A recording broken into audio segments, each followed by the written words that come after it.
One, two.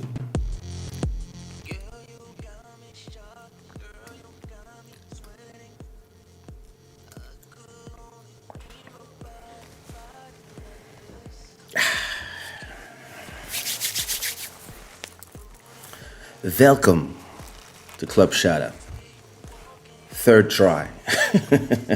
Yesterday was crazy. Before I talk to you about yesterday, I want to talk to you about this song. This song is called. Well, first of all, welcome to Club Shada. Hey, welcome to Club Shada. How you doing? I hope you're fine. I hope everybody's good. I've been live since it's my second time being live today. I just decided out of nowhere to do a music selection earlier on, and it was great. I never had so many people on YouTube. I had 1,000 people watching. That was crazy. Just playing some nice music selection. The video is already there on YouTube if you want to go watch it if you missed it. I know Bruno was there. What up, my bro? CV Beats, how are you? Something is yeah. What up, CV Beats? How are you? What up, Bruno? You good? Yeah, YouTube is alive and kicking. Hey, Rosa beautiful lips. Hola, tudo bem? What up, Joel? What up, Congolese Nation? How are you? What up, the second half? The other half of Congolese Nation. What up, Dalia? How are you? And I'm watching from Manila, Philippines. Wow, amazing. Philippines, I'd love to go there. What up, Lay? Welcome.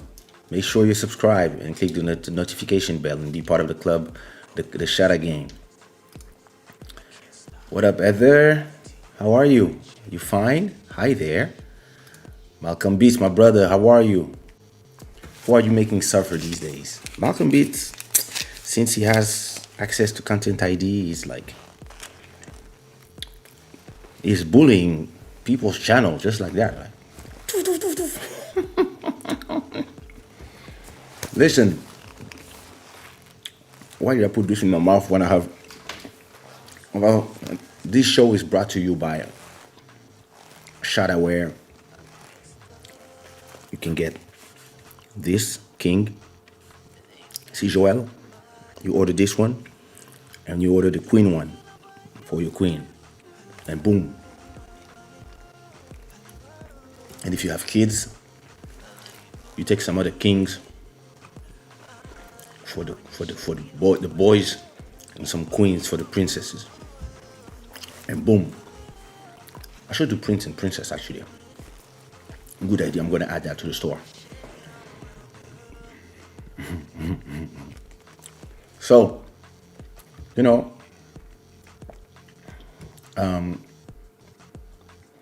before I talk about yesterday, ding ding ding ding. Before I talk about yesterday, I want to talk to you about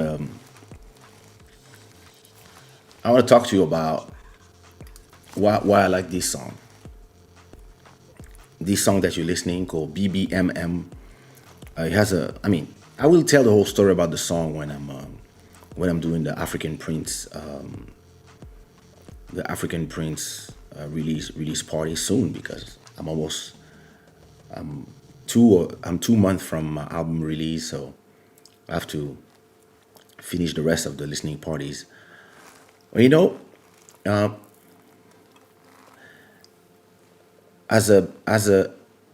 lot of people see me as a singer. A lot of people see me as a zouk singer. Some people see me as a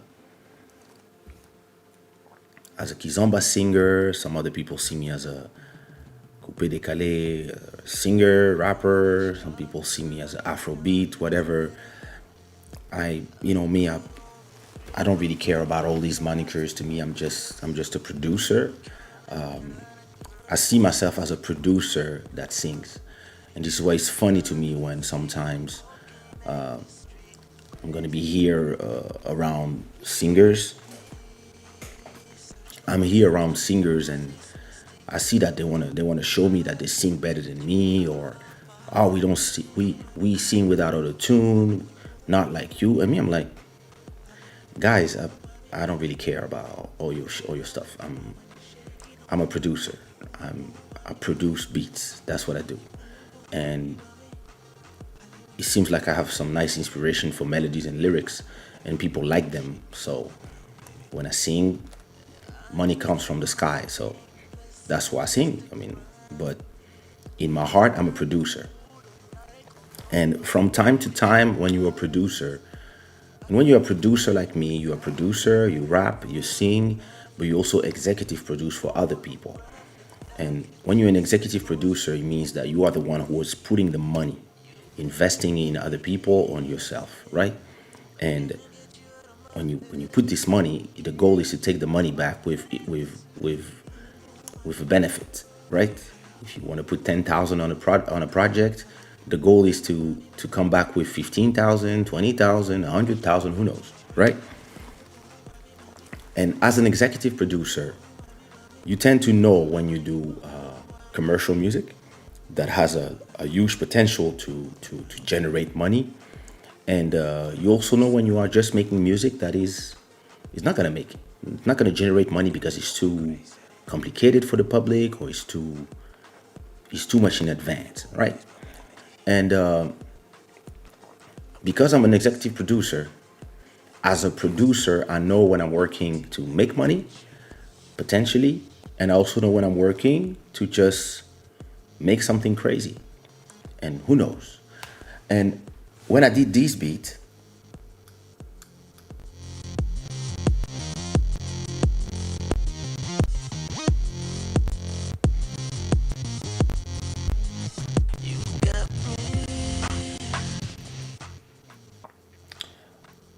when I did that beat, I knew that was not a commercial song because I did that beat probably in 2007, and I only released that song in 2017. So why it took me 10 years to release it is because every time I was putting this track in an album, I was like, ah, they're not ready for this beat. They're not ready for this level. And I was like, okay, maybe next album. And when I released it in this album, I was just like, they're still not ready. But you know what? I'm releasing it anyway. And yeah, it's it's a pleasure for me as an artist to have enough hits to be able to release tracks like these ones that are too crazy for the clubs, and but at least I know I've released it for me, and I mean, me and five people we listen to it and we're like, yo, this is crazy, and everybody else is like, what is he trying to do? And but that's a producer's pleasure. This song is a producer's pleasure. Actually, I could have released that track instrumental. I remember trying to write something to it. In the beginning, I wanted to write everything in Spanish. I asked my good friend Beatriz Soto to help me, if she could help me with my rusty Spanish. I started writing some stuff in Spanish. I had some ideas, and then I changed it again. Then I wanted to do it in Spanish again. I recorded it first. This usually, you've seen me at work. Usually, I take an instrumental. I just write what comes, record, boom. That's how I work. But this one, I came back and came back and came back and came back, and it's only when I was just like, let me just do it, and that's it. And yeah, that song changed a lot, and then it just turned into BBMM, and I don't know. I like this song. I love the instrumental. The instrumental give me life. Like the instrumental makes me, you know, it really makes me happy. This instrumental.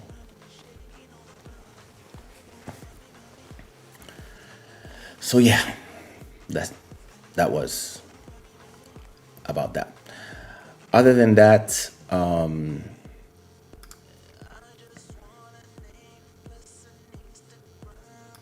thank you so much. What up, Emmanuel again? Little Maro, what up, my brother?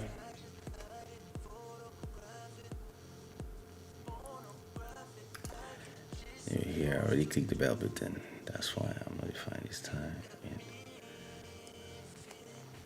My pleasure. Make yourself at home. It's only good people here. So yeah, yesterday YouTube was down for an hour, and it was exactly, I think I was late of 10 minutes, 10, 15 minutes. And the moment I started the live, so I'm seeing everybody in the chat, and everybody was chatting. The chat was had some energy yesterday. And all of a sudden, yeah, everything was working in terms of interface. The chats were working. You could see a lot of the pages on YouTube, but no video was playing. And all of a sudden, listen, I think they probably lost $1 million for being down for an hour. And creators probably lost, yeah, I don't know, 400,000, if not more. Maybe I'm wrong in the numbers, but a whole hour of people not being able to play their content, to have something going on, and then you realize how much, if YouTube was down for 2 weeks, it would be no revenue for a lot of people. A lot of people who like me feel safe online because they're like, hey, listen, I'm here. I'm doing my club Shada. You guys can donate through the super chat or the link that is always there, or by the QR code. And then every time people are seeing the replays of the shows, and yeah, you know that this pays your rent, right? When a lot of us artists, we lost our livelihood, which was for a lot of us performing, because I'm gonna talk today. I'm gonna talk about CDs, vinyls, and cassettes. But back in the days when you would sell a CD, you would get $10. And with iTunes, these got divided, and with let me tell these people. Sorry.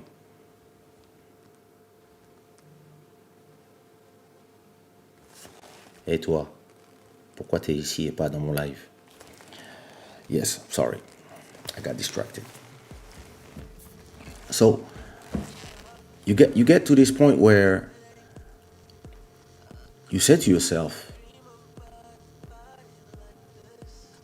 when you need a million stream to make $3,000, right?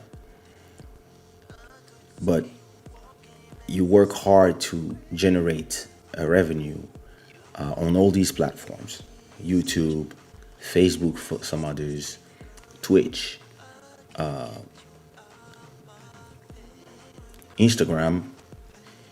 My wife makes money on Instagram. She has people. She's an influencer. People want her to dress with some dresses, and they send her a dress for free. They offer her a 1, 2, 10 dresses, and they pay her to put photos in there. And YouTube, where your views are monetized, you can put advertising before, after, etc. Or Spotify, where you listen to the music, or Apple Music, Tidal, whatever. But you're like, if they cut that for an hour, or if that's just YouTube now, but what if the internet went down for 1 hour, the whole internet all around the world, or for 10 hours, or for 15 days? That's when you realize, damn, like, as much as everybody, we are building our platforms, and we are investing our livelihood on top of platforms that we don't control. And we hope that these platforms stay, yeah, we hope that these platforms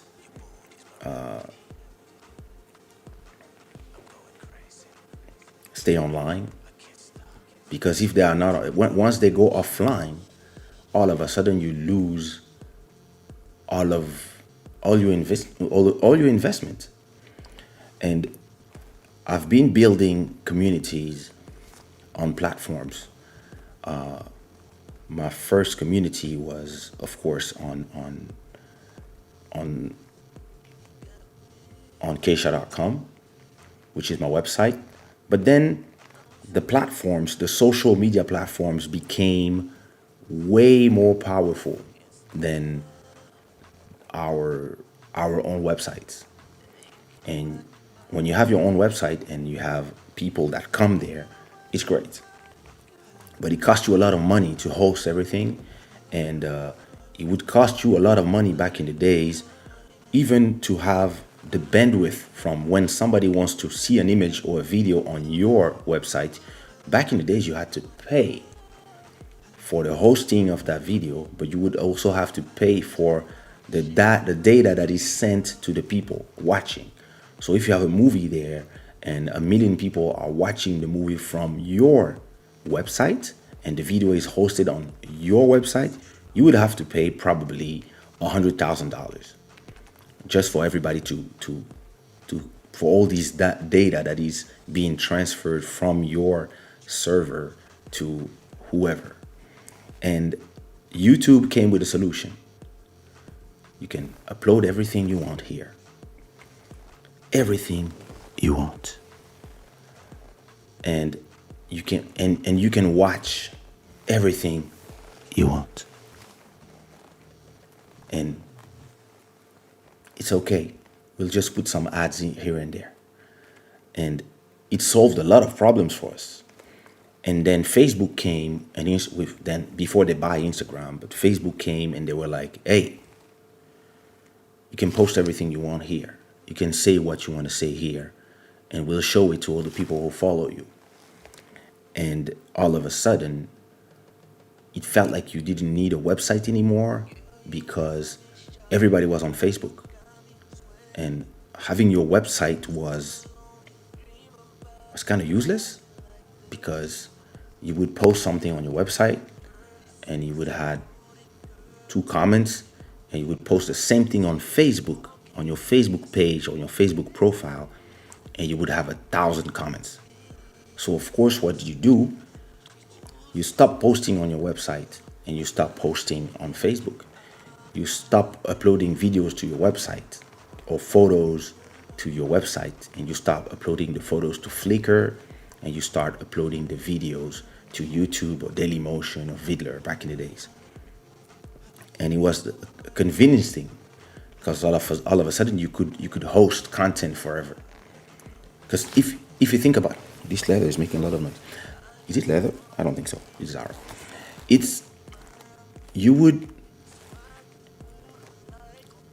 You don't imagine how much it would cost to have a show like Club Shada hosted on my own website, on my own server, and streaming from my server. It would cost so much money just to stream all these data to all around the world, from Canada to Portugal to Boston to Manila, etc. It would cost a ton of money to have these data, and even just to store all these videos, because people don't only play. You are the Shada gang. You watch the Club Shada usually live, but there's a lot of people who are sleeping right now, and they watch Club Shada tomorrow or in a week, or they watch the small videos that I do after of 10 minutes of clips, highlights of the show, right? So I have 3,000 channel. Sorry, I have 3,000 videos on my YouTube channel, and those videos are viewed in as all of them a total of 1.1 million views every month. So just imagine the amount of data that is sent back and forth, and how much money it would cost if all of this was hosted in my website, and how much money it would cost if I would have to pay the data. So with the time, those websites changed. They said that you could host not unlimited, but you could have unlimited data. But it was too late because we gave all the force to, finally, per, we gave all the force to the platforms.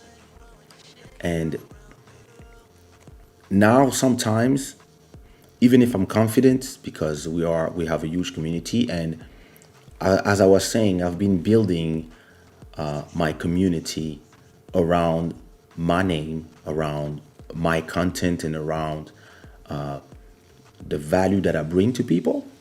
I've been building this in a lot of platforms, and the luck I have, and the contrary to a lot of people, is that when I move from platform to platform, most of the people follow me. And when I arrived on Instagram, I got like my first 3,000 followers quick. As soon as they discover Instagram, they're like, yeah, Kaysha must be here somewhere. They find me like, yeah, let's go.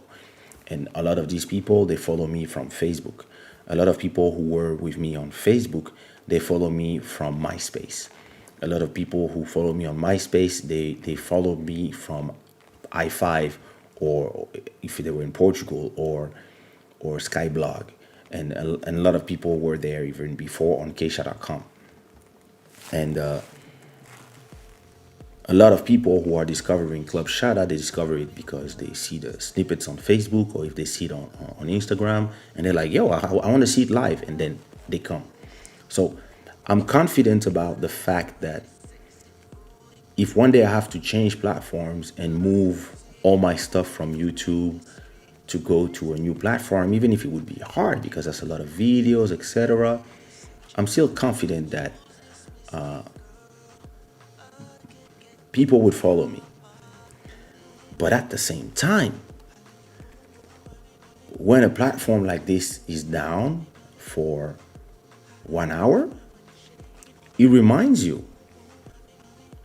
yeah, listen, you might have a big platform, but this is still not your boat. And I kind of regret the days when what did this guy want? I kind of regret the days when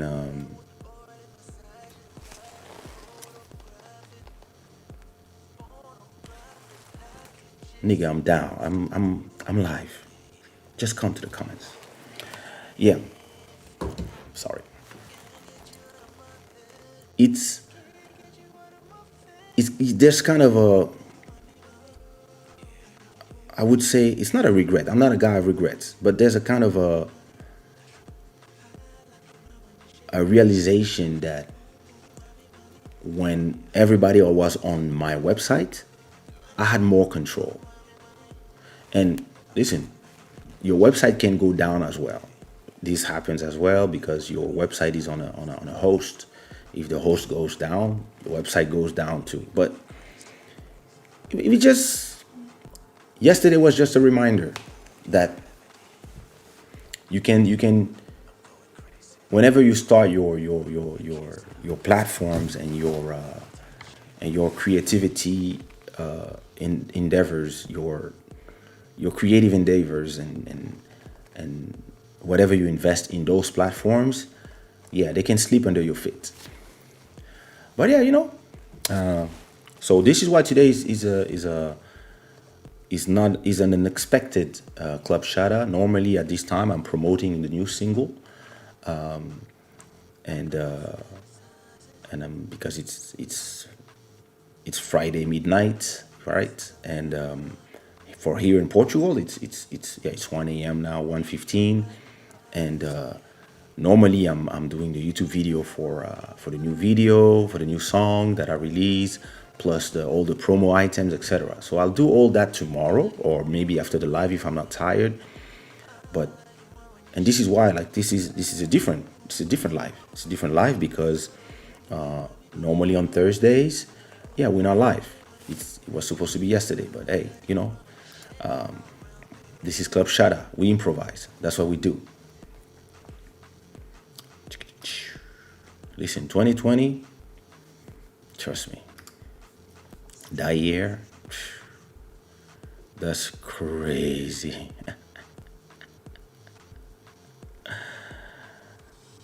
I still your host with the Future Sound Beats. Maybe you're a friend with him. Yeah, he's part of the gang. What up, Pearl? What up, Pearl? How are you? I'm glad you came instead of being there on Twitch watching all these strange girls. I don't know why you like this place. I don't know why you go there, but hey, I'm not judging you. Oh, already 122 people came here, but I only see 12 likes. I don't understand you people.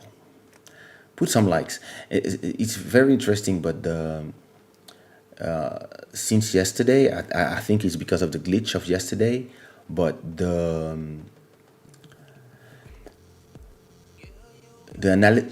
live analytics are not really working well. But hey, they will take their time.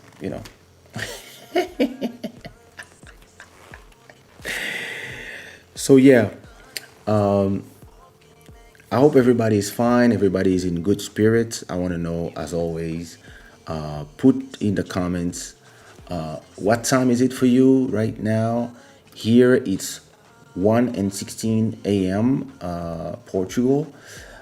Before I talk to you about today's main subject and we have a conversation as always, I'm gonna try to do less than 2 hours today. I'm gonna try. But before we go into the conversation, and of course, feel free to join and take the conversation where you want, because this is the Club Shada. It's a club. I want to talk to you about this new song that I just realized an hour ago. Just came out in Portugal, came out in France as well. It is being released in the rest of the world, and I will have the video up on YouTube as soon as I'm done with this live. And it's called "The Illness," and so it's a song. It's a song by Moi and R. Fugit. So the story about this song was that it's a beat that I had for already 4 years. It's a song that I was supposed to release on my album, but I never had the time to finish that beat. I have a lot of beats from my 2017 album, and there was 40 songs, but I still have a lot of beats that I didn't use from different producers. I probably have 40 beats that I didn't have time to work on, and either producers that I have some beats from them that I never start opening their folders to work on their songs. I still have a lot of work to do. I probably have 2 or 3 album worth of instrumentals, and this is one of these beats. I only had the chorus, and by the time the album was finished, I was not inspired to write a verse, and I was like, oh, you know what? Let me keep it for next album. And then when this album that is almost finished, I realized that I was at 45 songs already. I was like, no. I was looking at this track. I was like, no, listen, I'm gonna start having to move some tracks around, or maybe I'm not gonna use it. And then when I was listening to it, I was like, you know what? I have the chorus, I have the beat, maybe I should just send it to a rapper and tell him, hey, here's a song, like everything is there, the beat, the chorus. All you need to do is put some verses. And because I just did Fake Friends with G Spark, I was like, yo, G, listen to this song. Like, you're gonna love it. And so I sent him the beat, I sent him the song, and he sends me a message like, bro, I don't like it. I'm like, oh, what? Like, nah, I don't like it. I'm like, okay. So I was like, okay, he doesn't like it. So, who? Everybody has their own taste. And me, when somebody doesn't like a song, I just respect it because if I'm not inspired by a beat, I will tell the person I'm not inspired, and I don't believe that they should be pissed off if I'm not inspired by a beat. I'm just not inspired. It doesn't mean that it's not a great beat. It just means that it's not inspiring me. So I respect that. I was like, okay, hey, I'll send you something else. Okay, cool. And then I'm like, who could I send this beat? And I was like a lot of names in my head, and then I got a notification on Twitter from R Fugit. He's like, I don't know what he was responding to, something stupid that I say on Twitter. He was laughing, and I was like, oh, just send him a message now. Yo, listen to this. And he's like, yo, I love it. I'm like, yay. So I'm like, so when can you do it? And he was like, oh, I'll do it right now. I said, okay. And boom, I had the song. So you had that boombox. Nice. So yeah, that's how we had the song. That's how we had the song done. And I would love for you to listen to it. And hopefully you will like it as much as we do. It's called Illness. I'm going to add it to my Kizomba playlist right away because it's promo time. You know how we do. Beam. Bam. Okay, it's on my playlist. Let me remove one song of mine from my playlist. There you go. Perfect. So I hope you like it. It's called Arfugit and Kaysha, The Illness. Produced by Aldo Beats.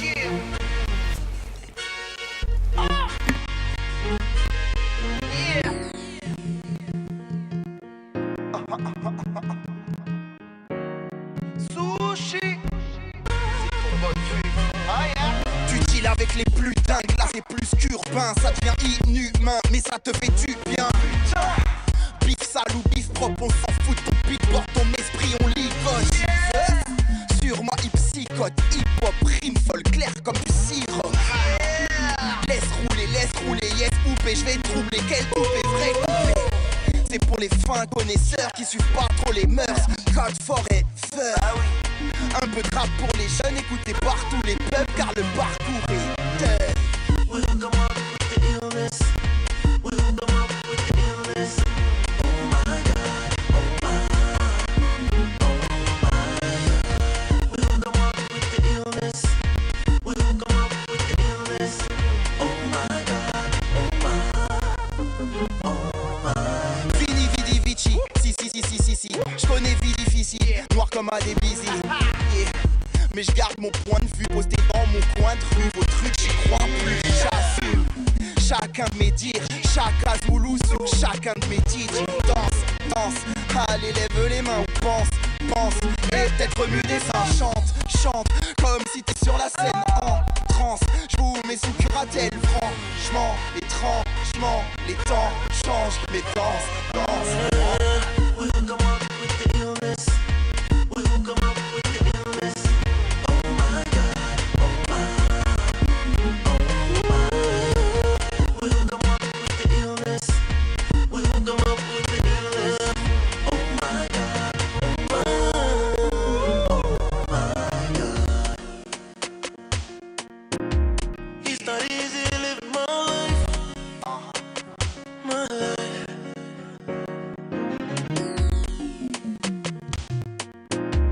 you can count on me on these streets. Oh, yeah. We will come up with the illness. Yeah. We will come up with the illness. Oh my God. Oh my. Yeah. We will come up with the illness. We will come up with the illness. Oh my God. On est les best dans ce business. On a la classe et nos rimes blessent.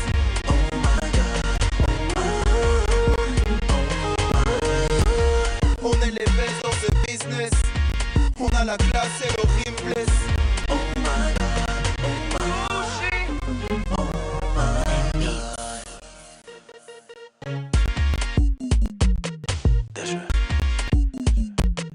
Ah yeah.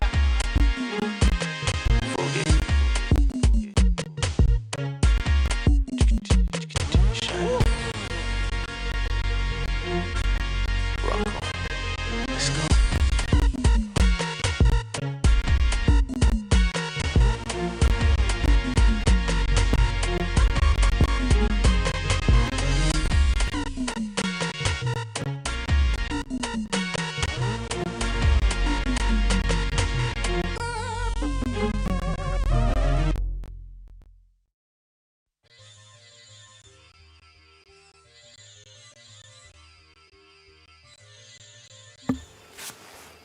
Oh yeah. What a track. I love it.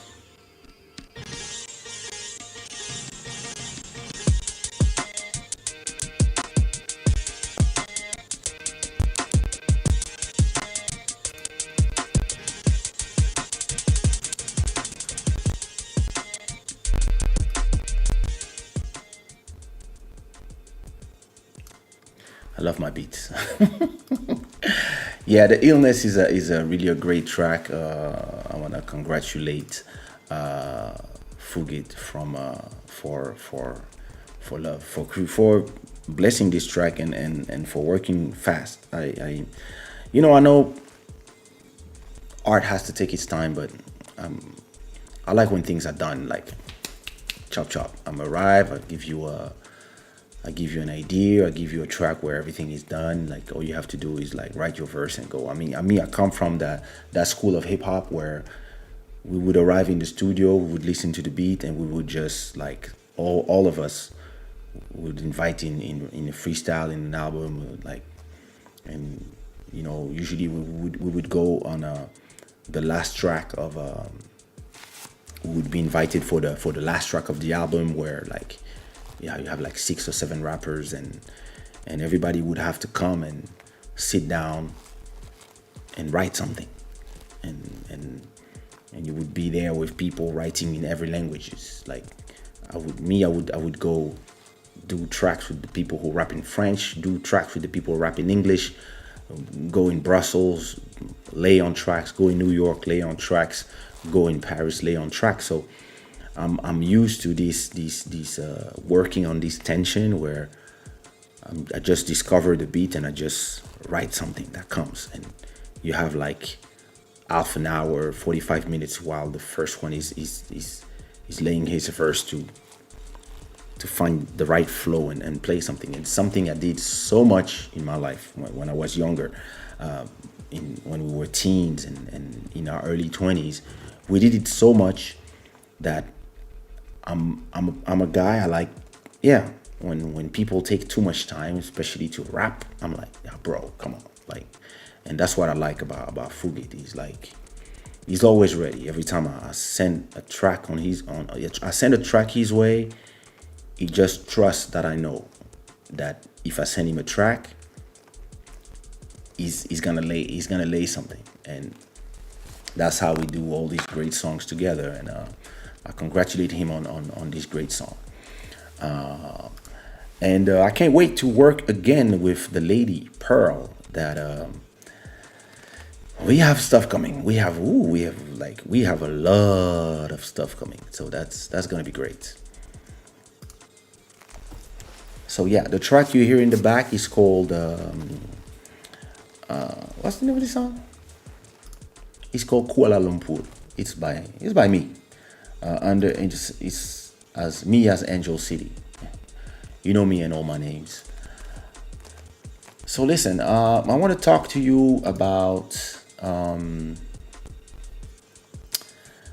the end of affection. And when I talk about the end of affection, I'm actually not talking about love. I'm talking about love, but I'm not talking about love between people. Actually not. It's a completely different story that I want to tell you. I want to talk to you about the release of Bobby Brown's "Don't Be Cruel" album. Was it "Don't Be Cruel"?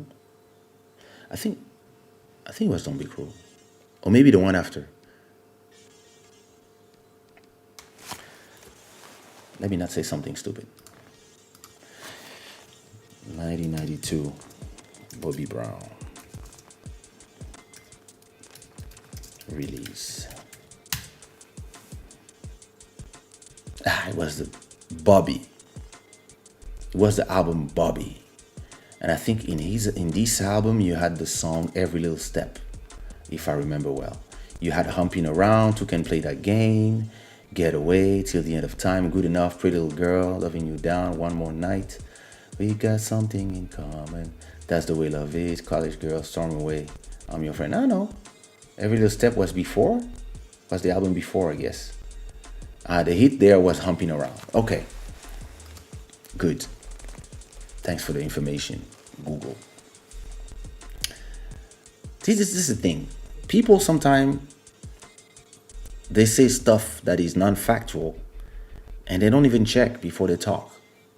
Me, I check live before I talk. Those people, they talk on Twitter and other things, but they don't even check.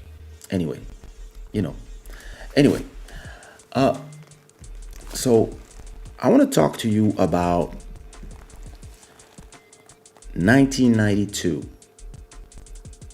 Bobby Brown releases the album Bobby.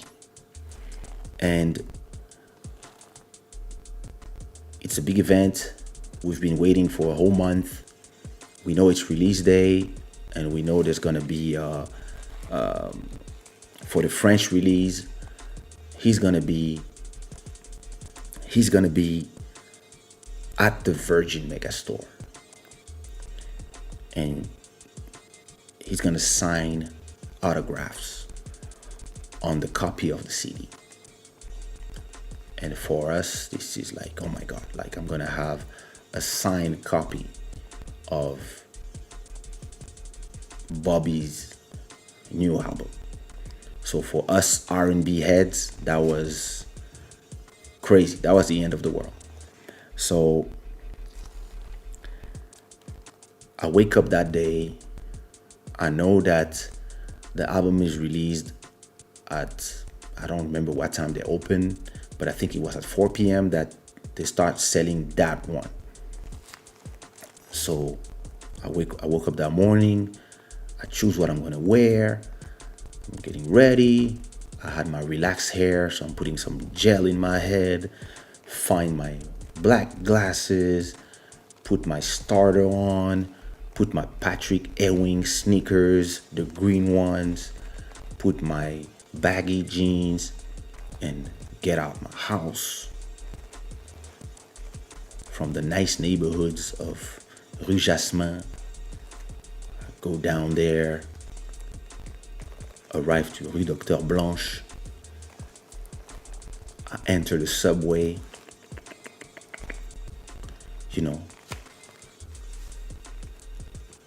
I just wait for the subway to arrive. The subway arrives.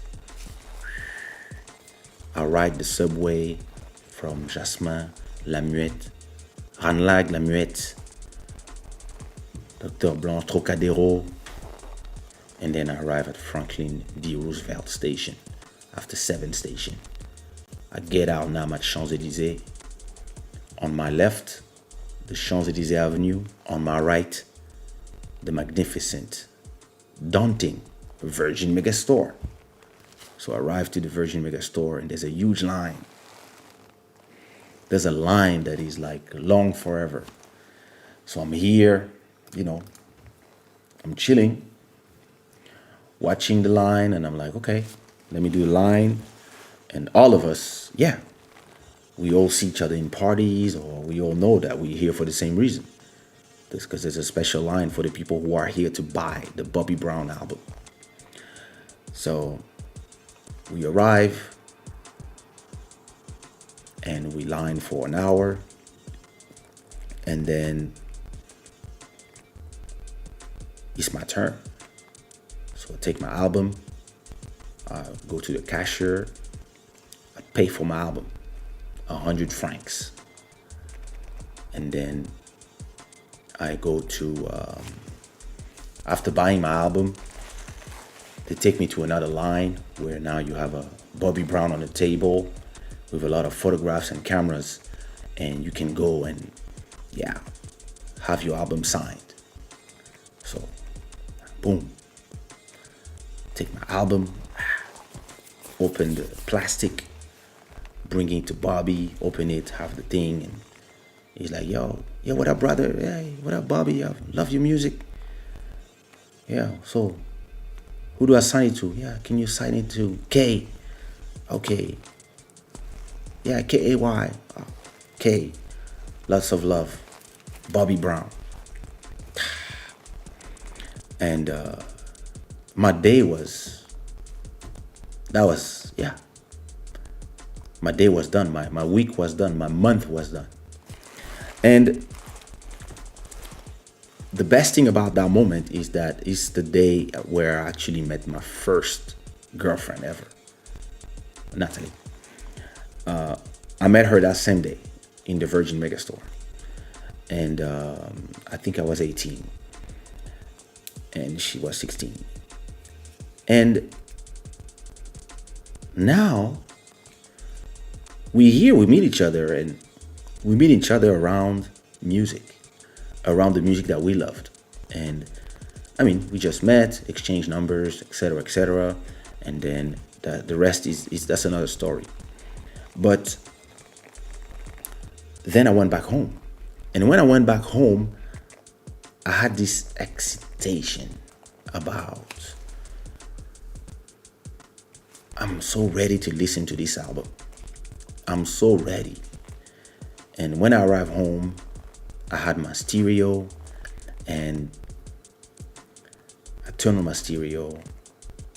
I put the CD in, and then I locked the door of my room. And I told my mom, like, please, can nobody disturb me? I'm listening to this album from Bobby Brown. And my mom was like, yeah, when you're done with it, lend it to me. I want to listen to it too. That's how cool my mom is. Joel knows.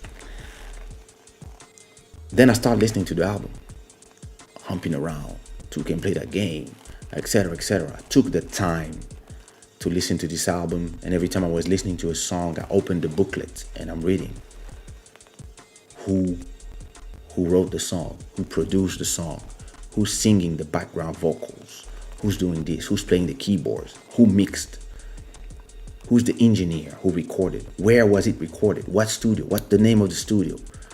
All of these details were super important for me. And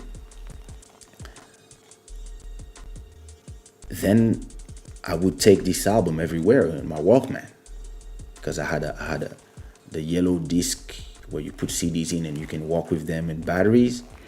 I had the Discman, and I'm here completely enjoying the voyage that this album is. All these songs, the where they plays the song, if it ain't good enough, the slow jams, all. And then of course I'm waiting to see the videos on MTV when Yo MTV Rap plays, and or whatever pop show was, where I can hear those those songs and see the visual of the first single. And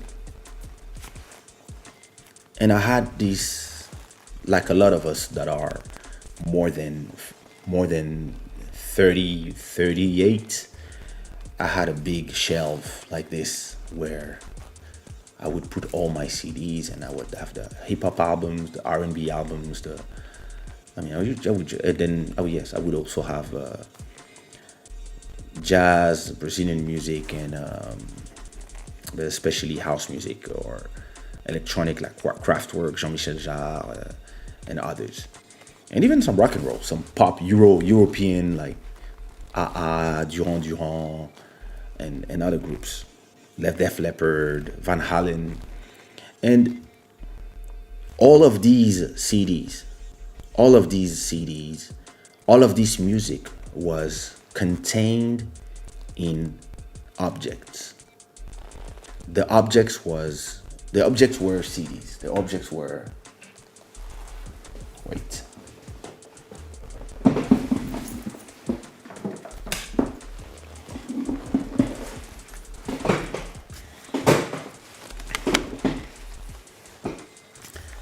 This.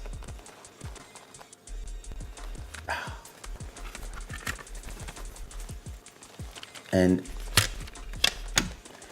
the music was in there. And inside you had a little book with information about everything. Information about the songs, about. So this CD from Isa, called Black Madonna, it's I designed everything here. From who was the stylist who gave us this jacket, from all this I did in Photoshop, all the booklet I did it, and all this I designed myself because I'm a graphic designer as well, and you can put a CD with two colors, but I always decided that for my albums of my label, everything had to be with color, and I would actually, everybody wanted like, oh, only let's do a 4-page, it costs less money. I was like, nah, let's do an 8-page because I need to put all the information. Let's do 2 colors because it costs less. Nah, we're gonna do full colors because I want these things to be a work of art, not only inside but also the packaging. To me, all this was super important, that you had all these details, right? And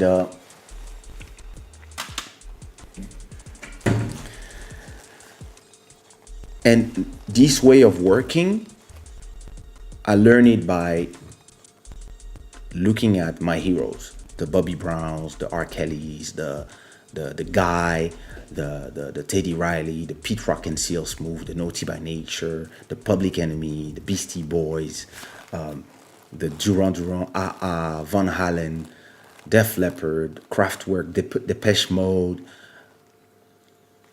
There was not only an art of how music was made and the songs that you would made, but there was also an art of how you would present the music in the object. And we had an affection to the music, not only from the music itself, but everybody would protect their CDs, because you know that if you scratch your CDs, it doesn't work anymore. And it starts stuttering like tick, tick, tick, like.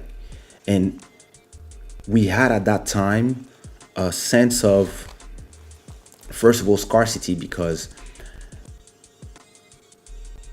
you would have to get out of your house, do 1, 2, 10 kilometers to reach a store. Some people would come from another city. Some people would come from another country so they could buy an album. And once they bought that album, for them, they had this feeling that this object was important to them. And we had affection for objects because these objects, those CDs, those cassettes, those vinyls, contained the key to us dreaming and traveling to somewhere else, closing our eyes and listening to a song by I'll Be Sure, or a song by the Isley Brothers, or James Brown, or BEP, or Boogie Down Production, KRS-One. This would take us to places, and we would dream of some countries or going to some countries because we would listen to some cassave, and we would dream of one day being in the West Indies, or we would listen to some Rochero and would be like, oh my God, I wish I was in Kinshasa. And the music not only took you there, but because the music was inside the objects, we would cherish the objects. And my mother had a collection of vinyls. She had 8,000 vinyls. And yeah, she was in love with her collection of vinyls. I had a collection of cassette, then I turned everything into CDs, and I didn't copy them. I went back and bought again everything in CDs because, yeah, there was this feeling that inside of these CDs, our dreams were there. I need to listen to One Love by Kaysha. I had to go and grab the African Bohemian, or the legendary album, and no, it was African Bohemian album, and open it, take my CD out and play it. And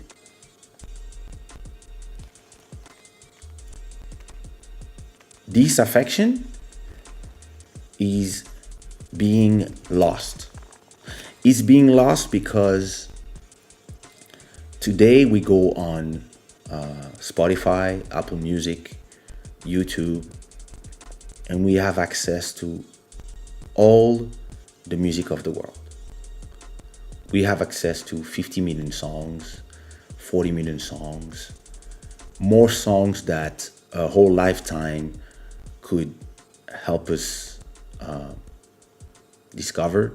Or even if even if you sit down and listen to all the music in the world 24/7, your whole life you would not have enough time to listen to not even 1%, not even 1% of 1%, because nowadays it's easy to make music. You see, I'm using a microphone here. I could sing on this one. This microphone costs 130 euros. I can plug it to my telephone and I can start recording. And I'm completely for the freedom to record, the accessibility of recording to everybody. I've been an advocate of this. I've been a person that always helped the smaller artists. But at the same time, I cannot not realize and not see what's going on at the same time, which is the fact that the music is not inside of CDs or cassettes or vinyls object anymore. We are losing a kind of sense of, these are my 100 CDs. I know all the songs by heart. Those are my songs. This is my artist. I have his 10 albums. This is that, or this is my vinyl collection. This is my cassette collection, etc., etc. And because the fact that there's no objects anymore and everything is becoming virtual, everything is becoming completely immaterial, we also lose the sense of affection that we had on objects. Now we cherish our phones. We cherish our phones. We wear nice covers on them. This cover is actually a Shada product. We lose the sense of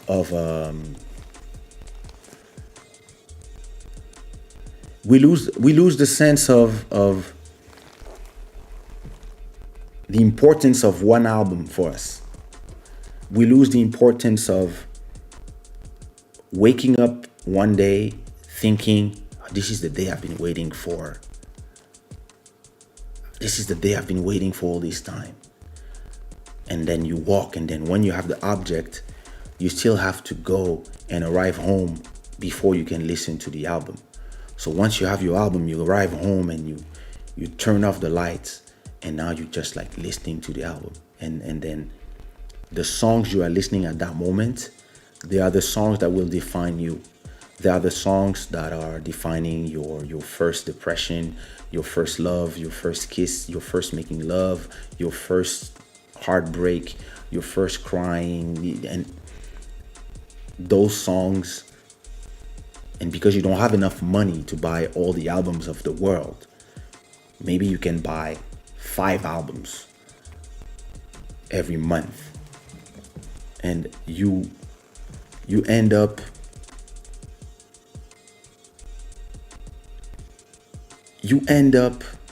having less music but more affection for the music that you have, because this is your universe. And I have some songs, when I listen to them, it takes me straight to 1992. It takes me straight to 1992, to me and my first girlfriend. I have a song by Albie Shore called Natalie, and her name was Natalie and as well. And soon as I play this song, I'm there. I'm in 92. I'm with Natalie, and I'm her in her bedroom. We here on the bed talking, and her mom is on the other room, and her little sister is in her room as well, and we spending our afternoons there. Those are feelings that you feel not only because you like the song or you like the girl, but because you had to make an effort to buy the music.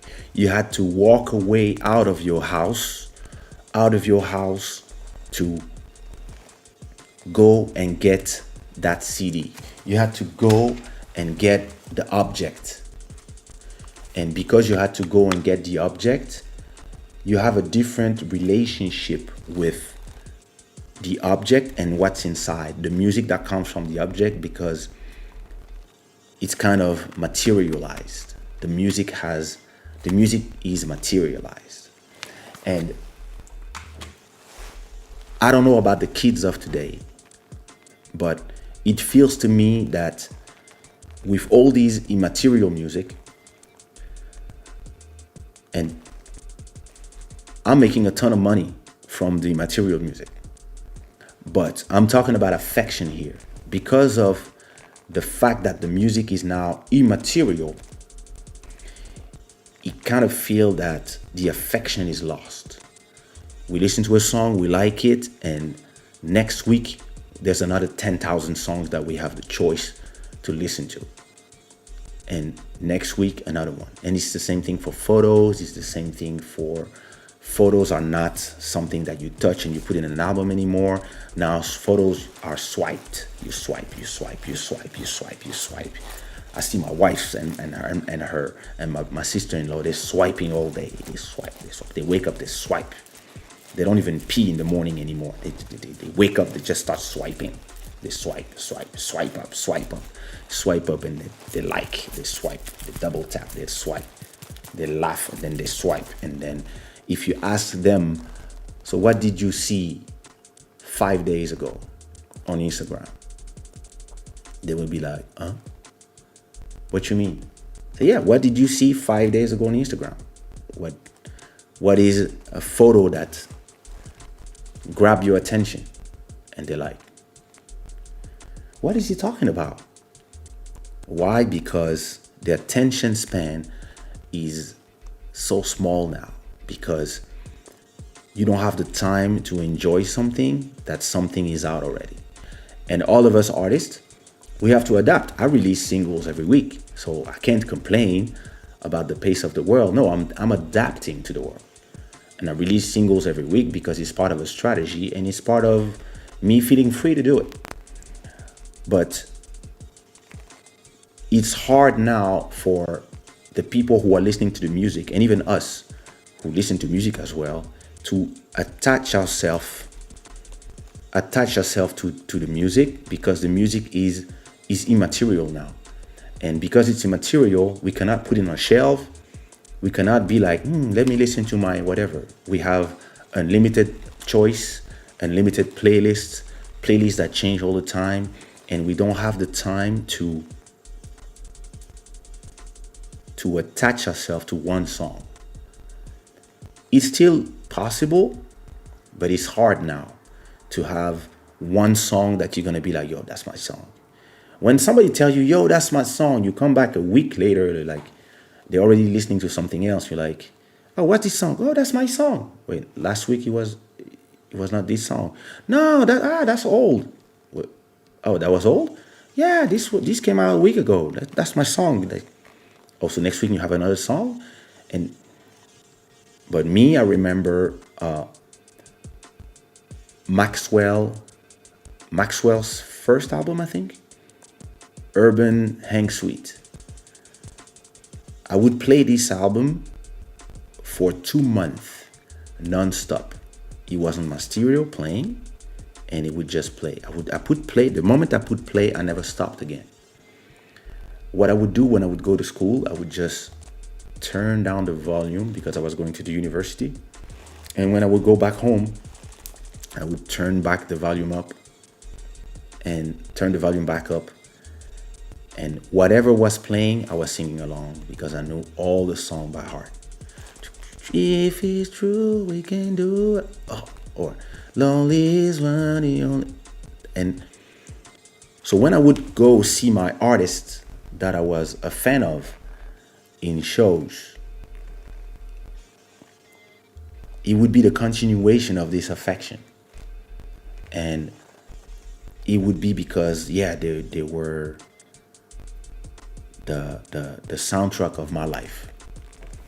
And when I released my first album, what made me cry was when I opened the box, and I put I had my first album in my hands, because I could touch the culmination of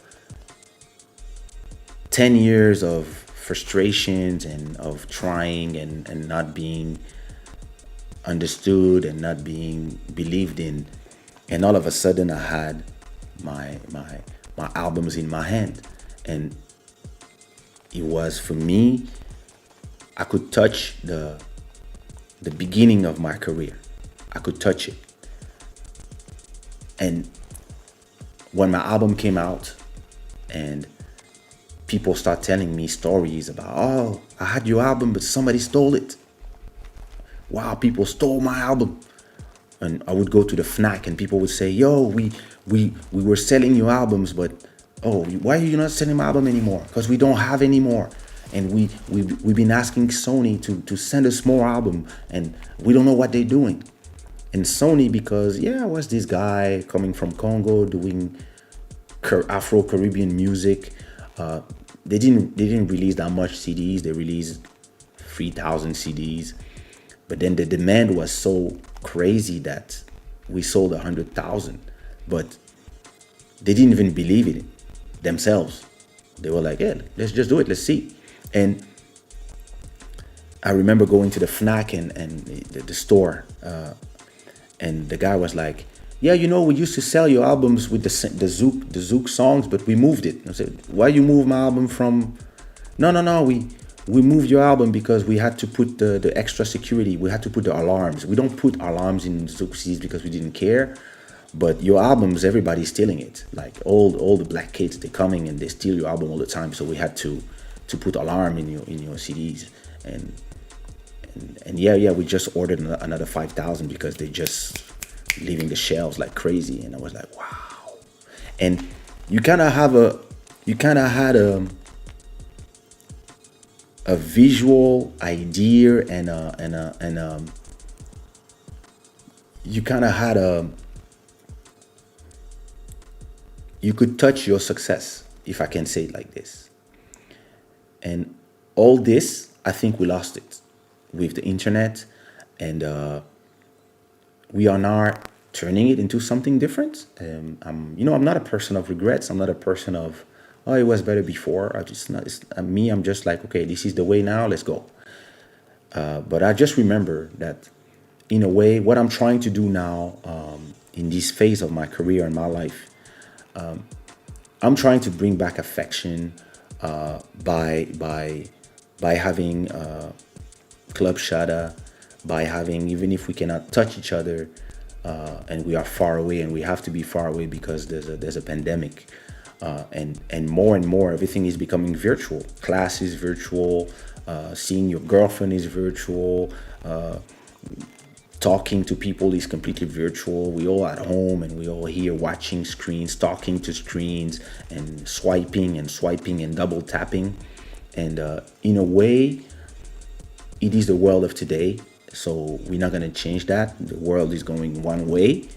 But even with this, I'm still trying to recreate a feeling of affection, a feeling of us being all together here on a live stream, or when I'm making my music and I'm taking you on board in the creation of the music, or playing the music for you here. What I'm trying to do is find a new way to create affection. A lot of you have different songs that you like. There's so many songs coming out, so many videos. Some of you have YouTube channels where you play those videos, and with the sheer number of music coming out every time, and I'm a culprit, I release a ton of music myself, sometimes we lose the important part of what music is about, art is about, and what life is about, and it's connection, affection, love, hate.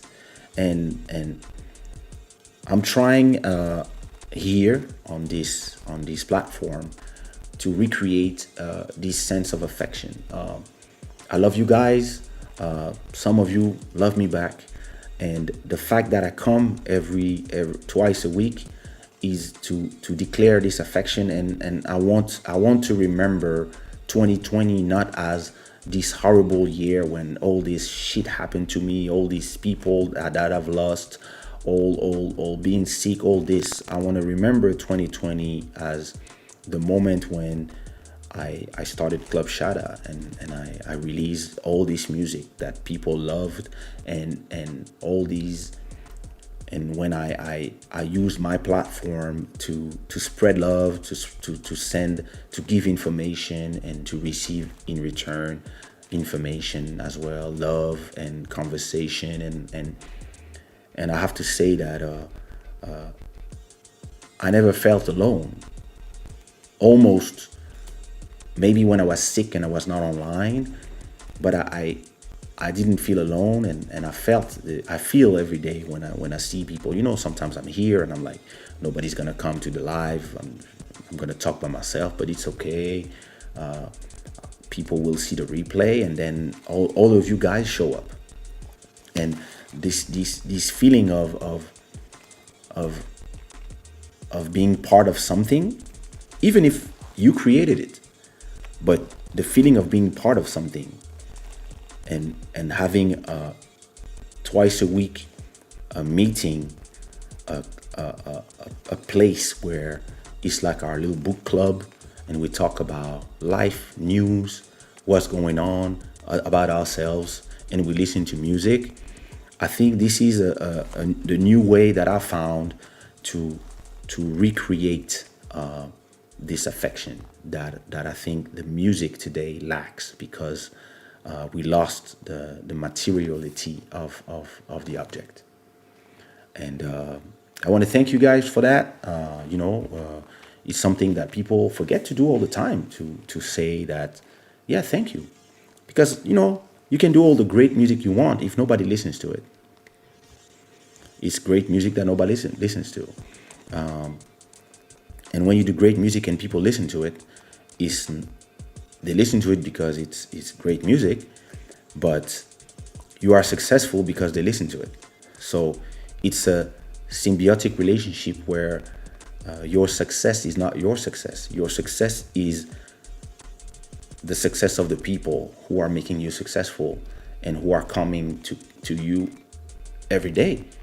Every time you are live or every time you release something, the people who are listening to it, the people who are putting it in the playlist, or every time you turn on your camera and you put go live, and you have people coming here giving you a super chat to support what you're doing, or just coming and putting a love in the chat, putting a heart in the chat. All this is what I call affection, and what is the success of what we are doing right now. So I want to, again, do what people forget to do all the time. A lot of artists forget that.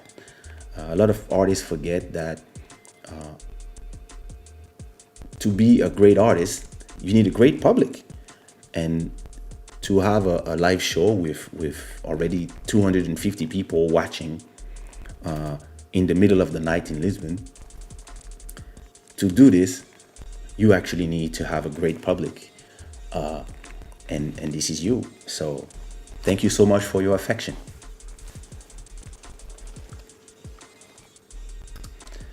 Hola, Jordan. What it do? Put your hearts in the comment if you're feeling the affection. See you soon, Lay. I had 8-track tapes. Whoa. I remember I had a Tascam, I think it was a 4-track. And I remember that was my first home studio. I had a 4-track.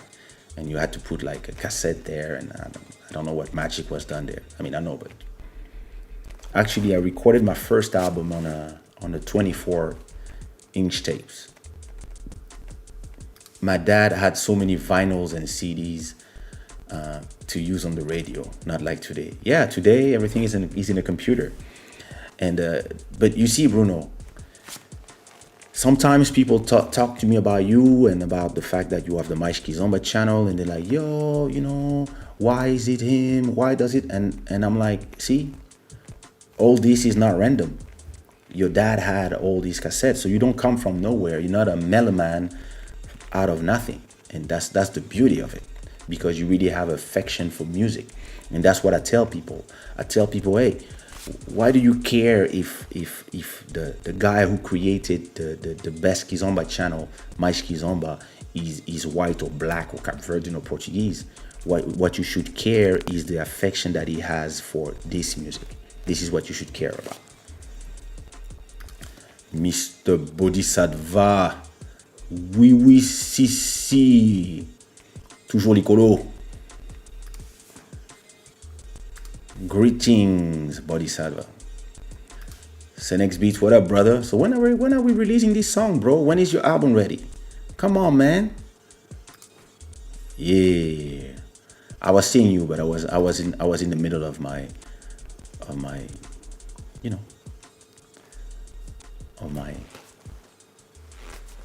heartfelt story about, well, one brother. I think the object is the link of the relationship between a fan and the artist. It is completely true, and I think that this is why there's really a lot of artists who don't know what to do, because they don't have the object anymore. And they believe that because they don't have the object anymore, they believe that it means that the connection is lost. And they just have to understand that now the object is this. Sorry. Boom. You know, this is the object now. And the thing is, inside of the object, instead of having 12 songs, now you have 1,000 songs, 1 million songs, 50 million songs. But the object is still there. You just have to learn how to navigate in there.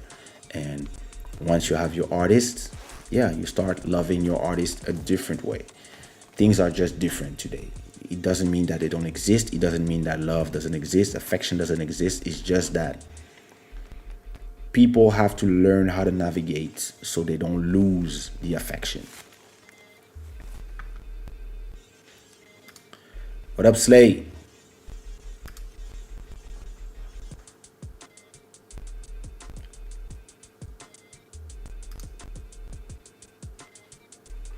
Thank you so much.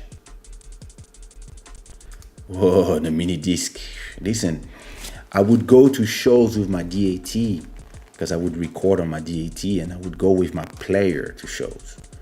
I would go with my sister, with the organize, and we would arrive, and I would have my DAT player. We would go all the way to the suburbs, to the ghettos, and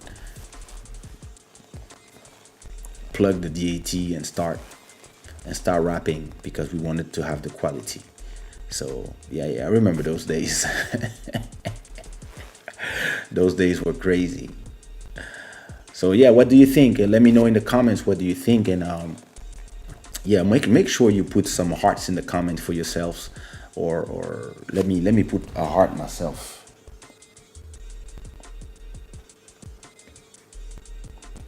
I hate doing it here. Let me do it on my phone. Let me put some hearts in the comments myself for you guys.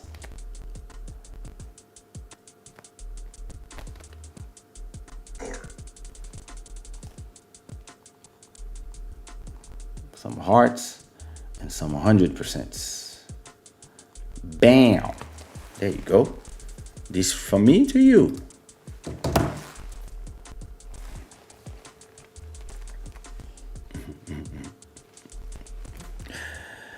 Yeah, you know, there's a real there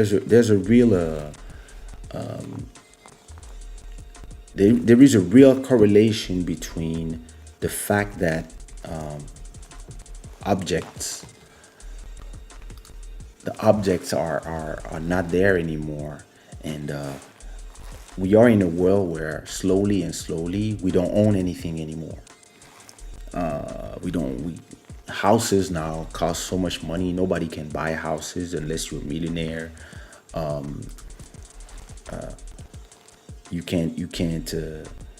You don't buy cars anymore because you can go to Uber, so you don't have this connection with your car, your dirty car with your ships there, and oh, when you get in the car, people are like, oh, I'm sorry, I didn't have time to wash it. My car is dirty. You're like, it's okay, never mind. And you know, your old car that takes you from. I remember my cousin Ladisa had a car.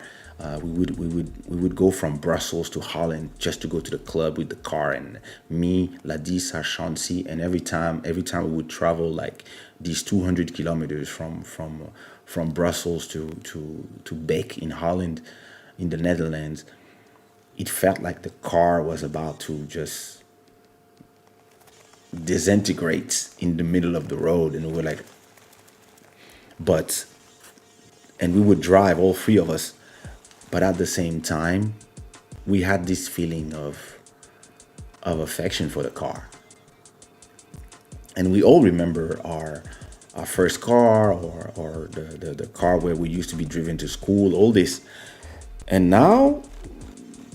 Listen, when I don't want to walk and I just want to, or it's raining and I want to take my daughter to school, and I don't want her to get sick because it's really raining, I call it Uber.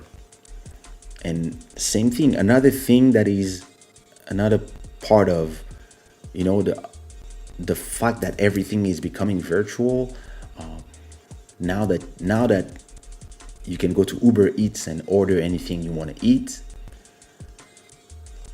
Yeah, how long until the kitchens disappear from apartments and people start having like, I don't need that room. I just, because imagine music. Music 20 years ago was about buying objects to listen to music. Music today is taking a subscription or watching an ad in exchange of all the music you want. And now it's the same for movies. You get a card, you pay the card $30 per month, and you can watch all the movies in the cinema that you want. Same thing for series and movies at home. What is this noise? No. You take a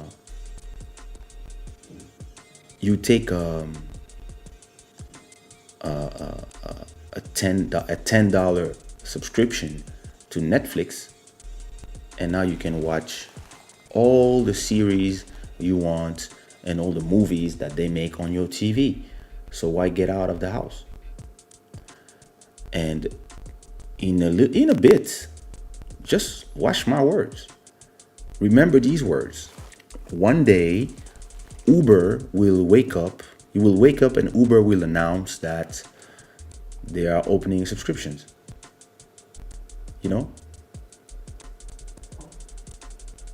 They're opening subscriptions, and for, I don't know, $99 per month, you have access to all the rides you want, or you have access to 200 rides per month, or unlimited rides. Unlimited rides for $129 per month. And you can go anywhere all the time. And you just... Então, bora. O que foi, meu amor? Então, não? Por que não estás a fazer o... Eu quero Xuxa. Tu queres Xuxa? Não, O que é que tu queres? Xuxa não quero. Tu não queres Xuxa? Não, Xuxa não tá. Não tá Xuxa. Xuxa não tá aqui. Não tá aqui. Acabou, Xuxa não tá aqui. Já tá grande pra Xuxa. Tu Mas estavas a dormir, acordaste? agora não fiquei. Eu tava aqui na praia. Imagina, meu amor, tens que ir fazer o... Eu tava na praia. Ok. Queres ver o quê? Praia. Tá onde? Praia tá na caixa. Oh, ok. Vamos na cama para ver? Uhum. Não, calma não, vovó. Porque não, amanhã tem escola.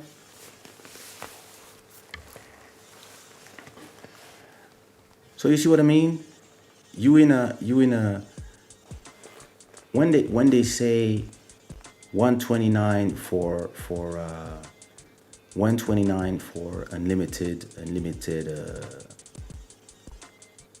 unlimited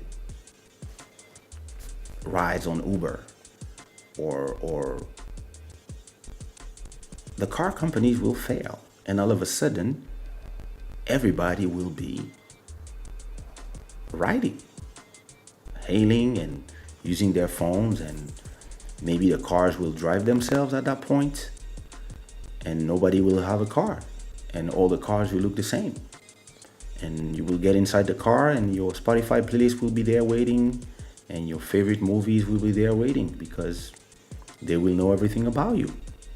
And same thing for food.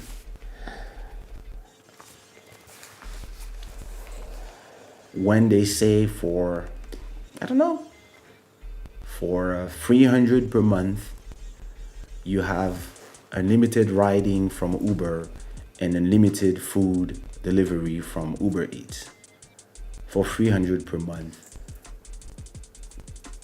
Kitchens will disappear and nobody will know how to cook anymore. These are the things that are possible. These are the possible futures, because the fact that everything is becoming dematerialized and everything is becoming a service and everything is a subscription, is making the affection we have for some things go away. And a lot of these a lot of and the situation we have today is kind of accelerating that, because we are all here online, and we are all, because some of us, like a lot of us, there's nothing else to do. We don't want to go outside. It's dangerous outside. So we are all online, and we work online. We make our stuff online. Look at me. I'm 100% making. I earn everything I earn is online, and it kind of creates a world where things will naturally become different, and a new normal will be normal, and people will ask themselves how what, they had CDs, they would put music on CDs, what, only 74 minutes, what the hell, you know. And it's an interesting paradox where we are more and more connected, and at the same time more and more alone. I decide myself, because I think last year, after I think Uber Eats arrived in Portugal last year, and we order a lot of Uber Eats, but at the same time you realize it makes you lazy. It makes you fat, because instead of crossing the street to go eat some sushi, or doing 200 meters to, I have everything around me. But instead of just going and walking 500 meters and, doing something with your legs, you can just continue browsing your phone between two photos. You go to Uber Eats, you order food, anything, and it's there. And somebody brings it to you at your door. And you are not training, you are not, you're not exercising, you are not going out. And yeah, you can stay a whole month at home and just receive food. And because the service is interesting, it doesn't mean that you have to not remember yourself from time to time that it would be great this time to take your family to dinner. Even if, you are all eating at home in front of Netflix. But from time to time, even if you don't need to, you can also, when the pandemic is over, of course, take your whole family to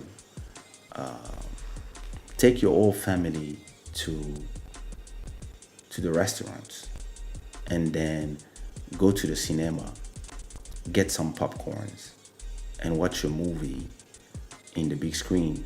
Not for the convenience, because there's no convenience there. Oops. But for the experience. That is. Me, I because of the pandemic, because I was sick, because of all this, I haven't been to the movies forever. And soon as I was talking about this with Buddy. I was like, yo, bro, just come to my neighborhood, let's go have a dinner, and let's go to the movies. If all of us were living in the same country, I have to take this one to bed. Vamos pra cama?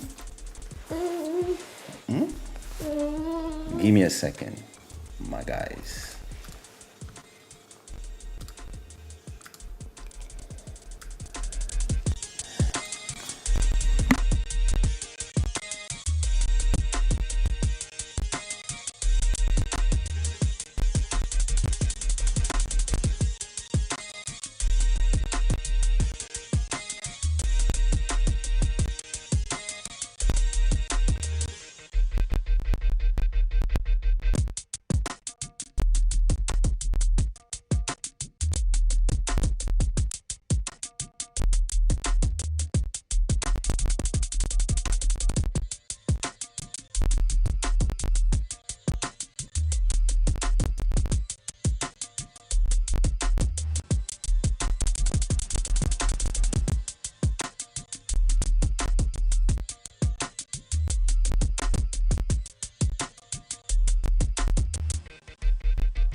Yeah, so I was saying,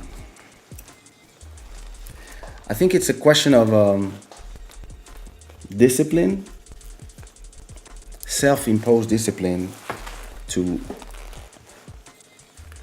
not lose yourself in the virtuality of the world of today, because it's so easy to do everything from home today.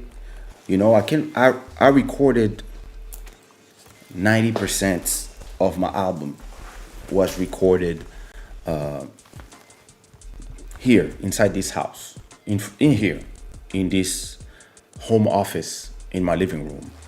And but from time to time, just for the pleasure and the concentration and the pleasure of have being with other musicians and catching the vibes and not being lonely while we're recording, I take the time and I go to I book a studio.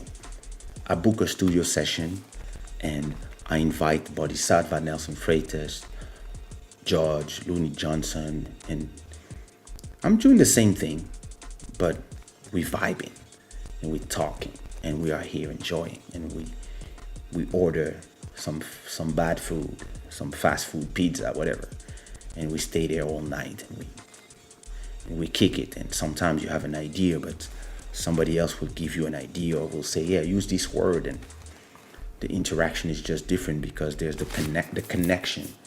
And I'm not gonna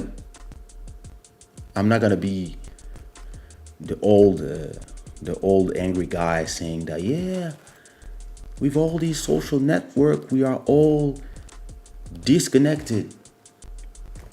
But I believe that we are more connected than ever, but it doesn't mean that we don't have to do the work of, from time to time, connecting for real with people. For example, me and Buddy, we talk about this all the time.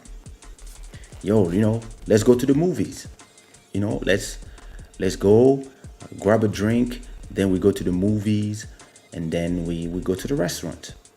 And why? Because if not, you start getting used to just talking on the phone, talking on WhatsApp, sending yourself notes all the time, and then you realize, like, me and Buddy, we have a friend in common called Jack, and I remember one time I was talking with Jack on the phone, and then we realized that we talked so much on the phone for hours, but then we realized that we didn't see each other for 2 years. And this is something that I'm realizing now with a lot of my friends, is that I never talk with them so much because it's never been so easy as today to speak to people. It's been the easiest thing in the world now to talk to people. But at the same time, you don't see them that much anymore. Like, I talk to my mom every day, but I only see her every 6 months because she's far away. But thanks to WhatsApp, you can talk for free all the time. So I talk every day. I talk to somebody in France. Every day I talk to somebody in Portugal. Every day I talk to somebody in Congo. Every day I talk to somebody in New York. Every day I talk to somebody in Miami. Every day I talk to somebody who's in Bangkok.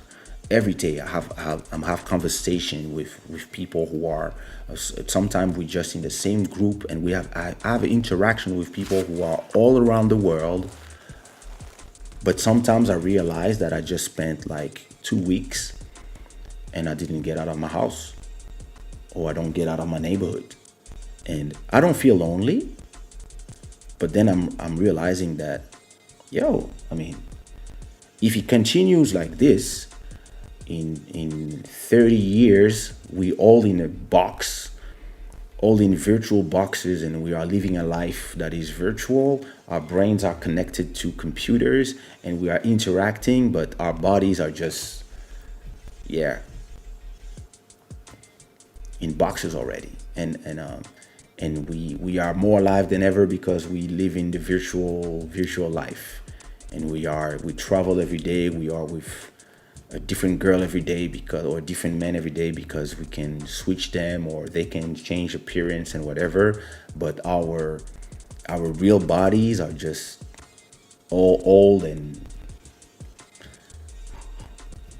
500 years old inside of a box, but just connected to computers. And it's this is this thing where you really have to and this is why I walk a lot. I do 50 kilometers every month of walking because I need every 2 days to get out the house and just walk around, look at the natures, breathe air, look at the river, see people, eat some out, and it's important to have that vibe. It's important to not remember that it's a world where everybody is connected, but at the same time, it's so easy to be disconnected from reality because we are into the virtual. And yeah, so don't forget from time to time, that little princess wants to be up when it's time to. She's waking up in 5 hours, school tomorrow. I like to cook because I like the taste of my own food. I used to like to cook, but I like the taste of the food of my wife. It's enough for me.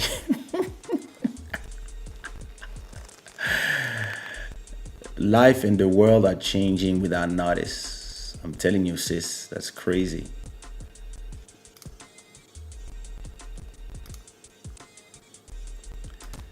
Times are changing indeed. I'm telling you, times are changing fast. It's with this situation right now in the world, it has jumpstarted a thing where times are changing even faster.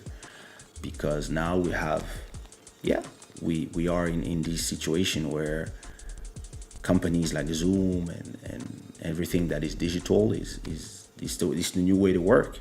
And some companies are saying that after quarantine, they will.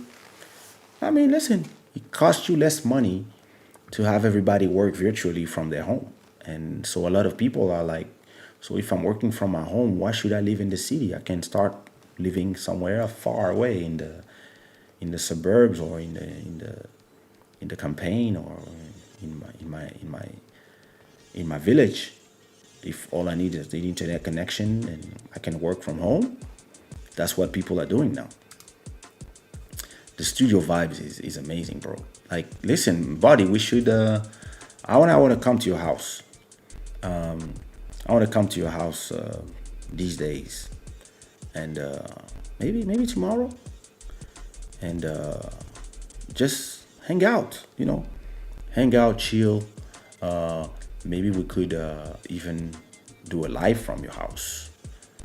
We have to do stuff like that, because it's important. If that's why I love also when we do Club Shada with everybody. But I have to do an episode of Club Shada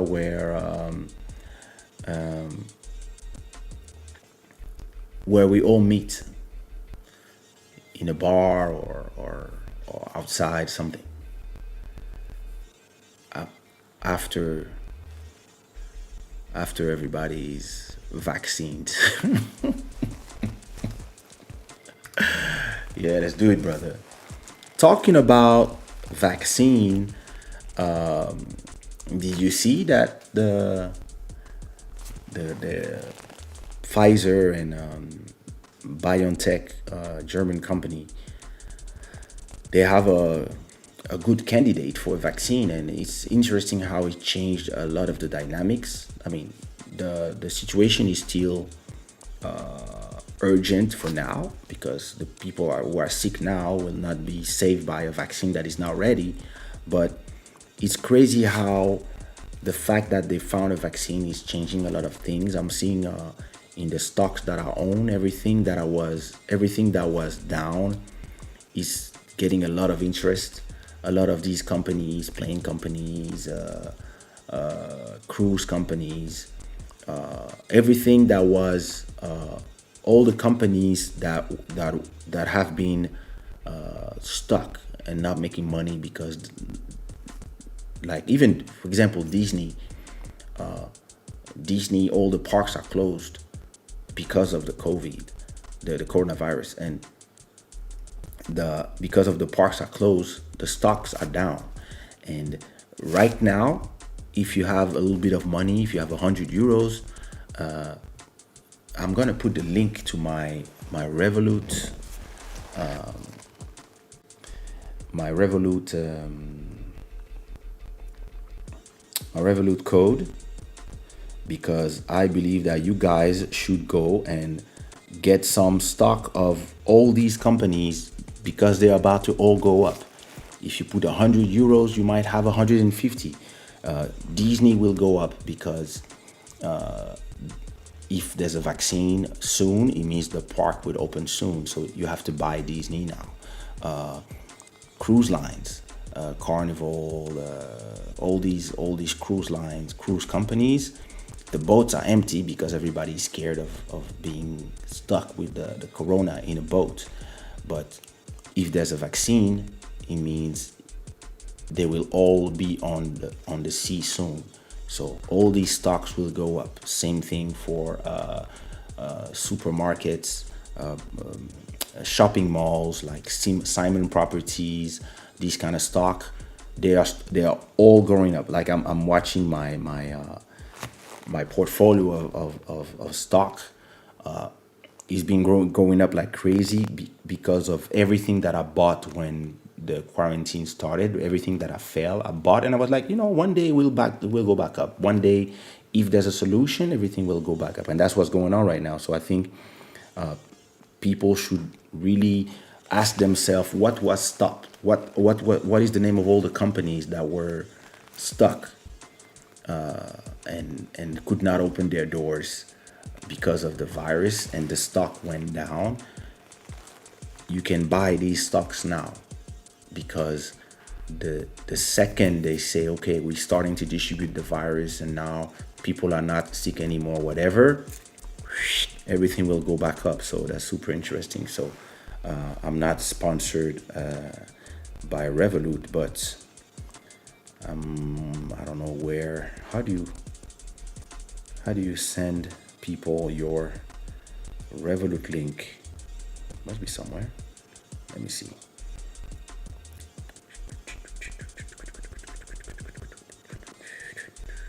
Rate us, follow us, privacy, log in, log out, change that, team, documents, personal details. The hell?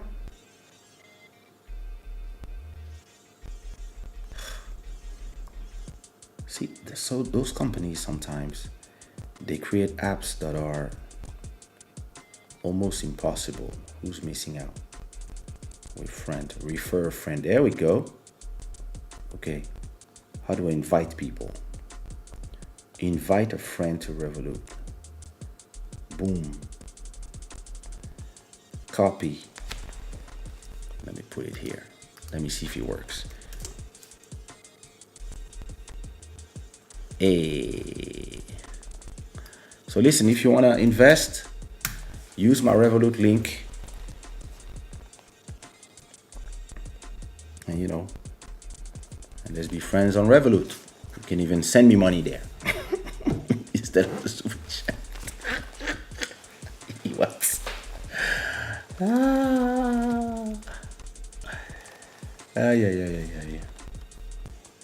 Yeah. So in conclusion, make sure that you take care of affection. Make sure you make sure you protect affection in everything you do, and even if it's a new world with new rules and new ways of doing things, don't get caught up in not loving songs. take the time. We are artists.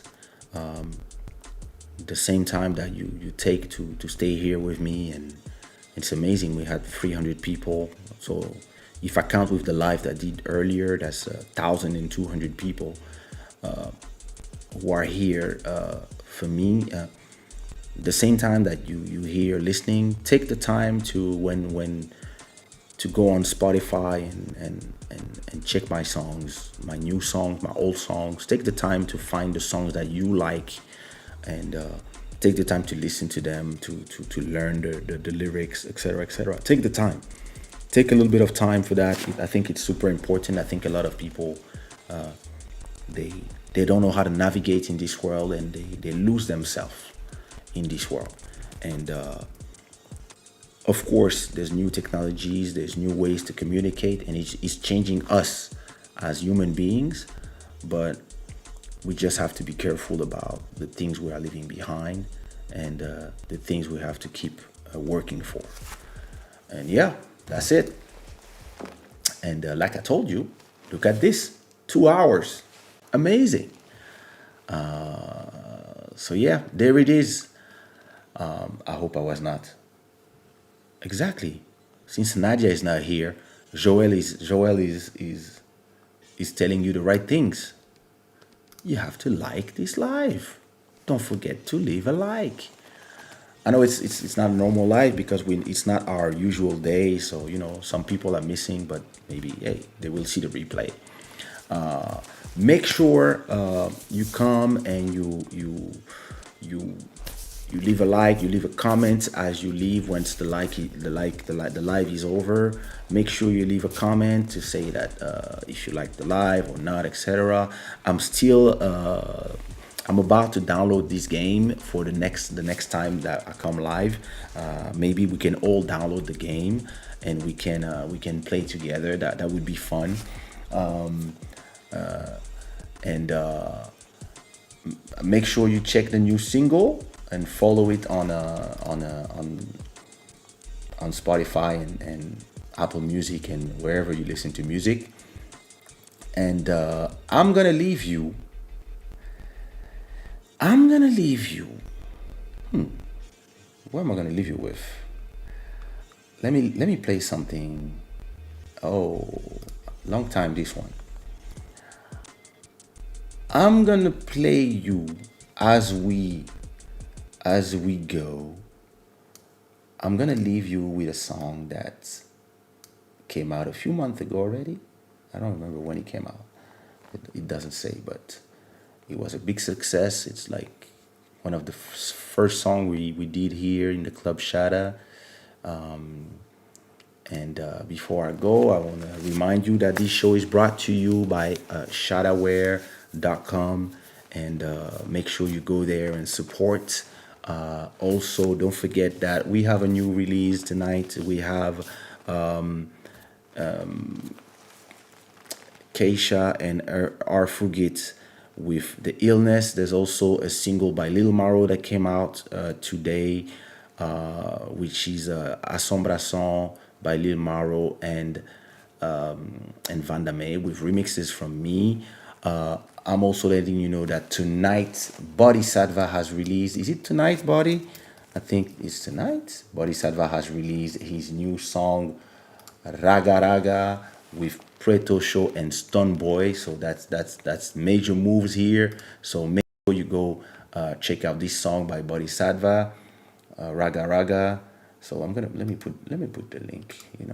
So easier instead of having you go look. That's Raga Raga by Bodhisattva and Preto Show and Stone Boy and Tenny as well, if I remember well.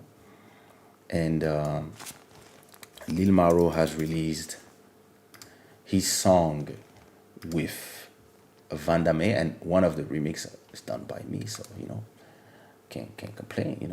So you have to check that out as well. Bam. And of course, last but not least, for those who don't remember, last week we released African Girl remixes. Bam! African Girl remixes by Kaysha and Patch Dirima. And today I just released The Illness with Fugit. So let me put those 4 links in there. Please go ahead and give us some love. Give us some love for these songs. And I'm now leaving you with this beautiful song called Don't You by Kaysha and Lisa Lopez. Lopez? Who knows? I'm gonna ask her how you pronounce that. Anyway, it's been a pleasure having you here. Thanks for all 300 people who were here tonight. So I'll see you at the end of the weekend. I'll see you Sunday, and Sunday maybe we'll make a new song together, or we'll play some game together. I don't know. I don't know yet. I'll decide as it comes. Thank you for coming, and as always, stay true to yourself, and don't forget affection, and put some fires in the comment if you like this live, and bless. I'll see you Sunday.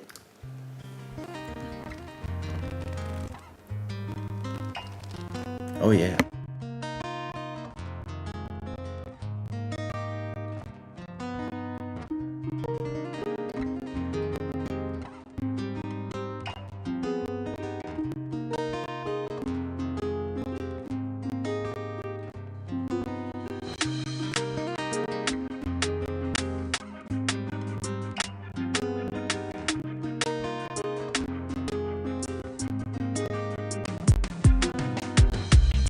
Sometimes love is legendary, and other times you run away. It wasn't meant to be, but don't you worry none. Hopes and dreams and trips to Paris, and then you fell apart. That's when you realize sometimes you gotta go fight. I know you gave him the best of you, but let me give you the best of me. Don't you feel like you need somebody to heal your pain and put a smile on this lovely face? Don't you feel like you need somebody to heal your pain and put a smile on this lovely face?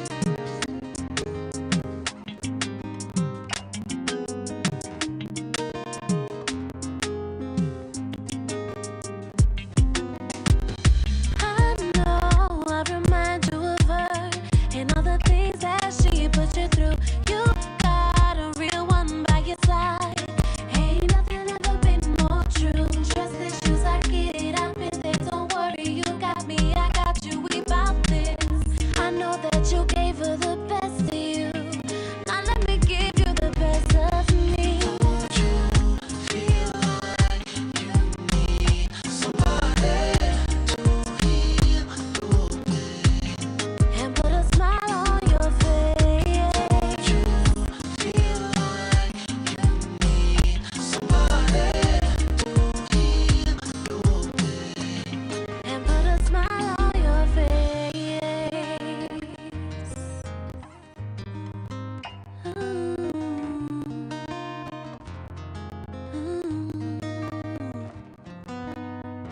Trust issues, I get it. I've been there. Don't worry, you got me. I got you. We